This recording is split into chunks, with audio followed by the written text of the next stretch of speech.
ദമാമിൽ പുതുതായി ആരംഭിച്ച global സിറ്റിയിലേക്ക് public bus service സൗകര്യവും പ്രവിശ്യയിലെ പ്രധാന നഗരങ്ങളിൽ നിന്നുമാണ് സർവീസ് ആരംഭിച്ചത്. സിറ്റിയിലേക്കുള്ള ഗതാഗത സൗകര്യം മെച്ചപ്പെടുത്തുന്നതിനും തിരക്ക് കുറയ്ക്കുന്നതിനും സർവീസ് സഹായിക്കും. ദമാം ഗ്ലോബൽ സിറ്റിയിലേക്കുള്ള സന്ദർശകർക്ക് പബ്ലിക് ബസ് സർവീസ് ഏർപ്പെടുത്തി പ്രവിശ്യ മുനിസിപ്പാലിറ്റി.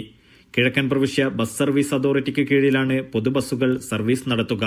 അൽക്കോബാർ, ദഹ്റാൻ, ഖത്തീഫ് എന്നീ നഗരങ്ങളിൽ നിന്നും നേരിട്ട് സർവീസ് സൗകര്യം ലഭിക്കും. കഴിഞ്ഞ തിങ്കളാഴ്ചയാണ് ദമാം ഗ്ലോബൽ സിറ്റി പ്രവർത്തനം ആരംഭിച്ചത്. എന്നാൽ പൂർണ്ണതോതിലുള്ള പ്രവർത്തനം ഇതുവരെ തുടങ്ങിയിട്ടില്ല. പ്രത്യേകം തിരഞ്ഞെടുക്കപ്പെട്ടവർക്കാണ് നിലവിൽ സന്ദർശനം അനുവദിക്കുന്നത്. അടുത്ത ആഴ്ചയോടെ പൊതുജനങ്ങൾക്കും പ്രവേശനം അനുവദിക്കുമെന്നാണ് അധികൃതർ നൽകുന്ന സൂചന.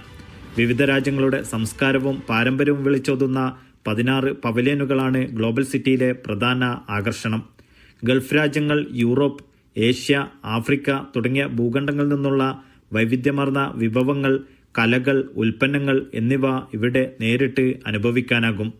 Naushad Irikkur, media 1, Dammam.